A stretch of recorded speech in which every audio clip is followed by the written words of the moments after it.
What's up, y'all? Okay, so today we are spilling the tea. Let me get my chair and sit down. Let me be right back.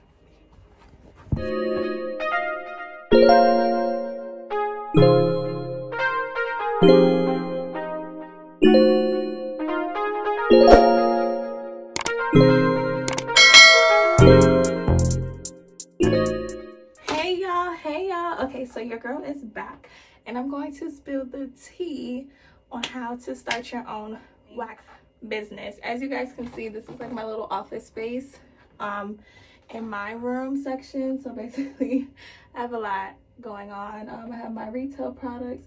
I have the like my bookshelf area.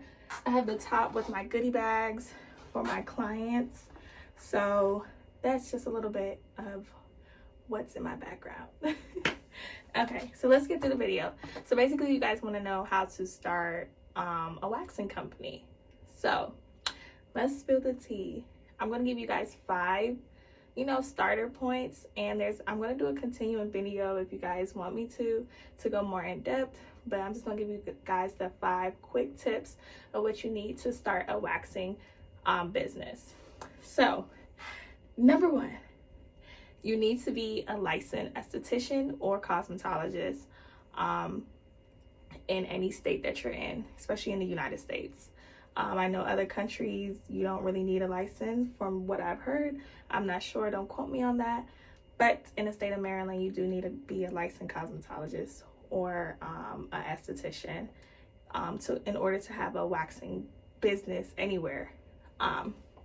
2, that LLC. Starting an LLC and getting your EIN number together is really good because you are going to be selling products such as, aftercare for your clients. So you need to report that.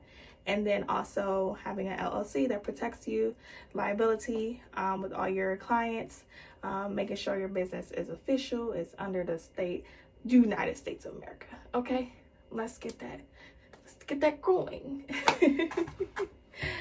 Okay, so number 3. So you have your EIN number, LLC, your business, your license.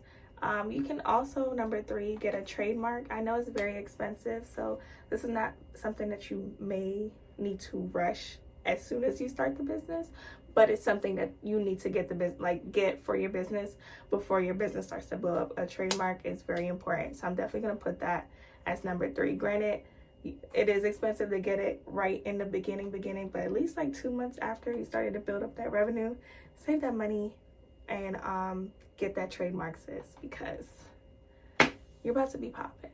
Okay, it's official. Okay, number 4, social media.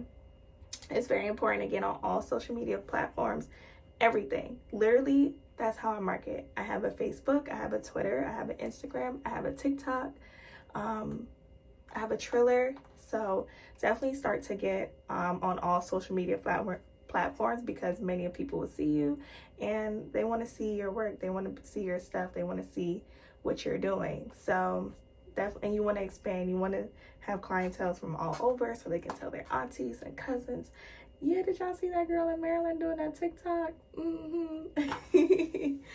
So that's number 4, get on all social media platforms. Number 5, the last one, getting a space. I know some people like to work out of their homes. Honestly, I wouldn't really recommend that. Even though you're just starting, I would definitely say go for it, take the leap and find you a retail space, find you an office space somewhere that may have like a sink, or it doesn't have a sink, it's just a room where you can rent out monthly and use their spaces. So my location, I have 3 rooms. So I have a receptionist area and 3 wax rooms, but I didn't start off like that. I started off with just 1 room and I shared it with a makeup artist, and that kind of helped us with paying the rent because we're both new businesses. Now that I'm here with the 3 rooms, I'm still starting off small. Only have 3 rooms. I don't have 2 employees yet, but that's what I want to work on. But just having the opportunity to have your own space is really good, because you can have inventory set up, you can have filming set up, you can have your room set up of how, and if you guys want a room tour, let me know. You can have your room set up of how you want your rooms. So definitely get a space that will help you, you know, like people feel more comfortable when you're in your own space rather than going to your home, because it's just, that's where you sleep. You don't want everyone to know where you live. But yeah, so that's a couple tips on how to start your waxing business. Let me know if you guys want me to go more in depth. I could. This was just a quick video, 5 steps on how to start your own waxing career and businesses, because you're gonna be popping and it's 2022, so get to it, okay? All right, love you guys, and thank you guys for supporting me.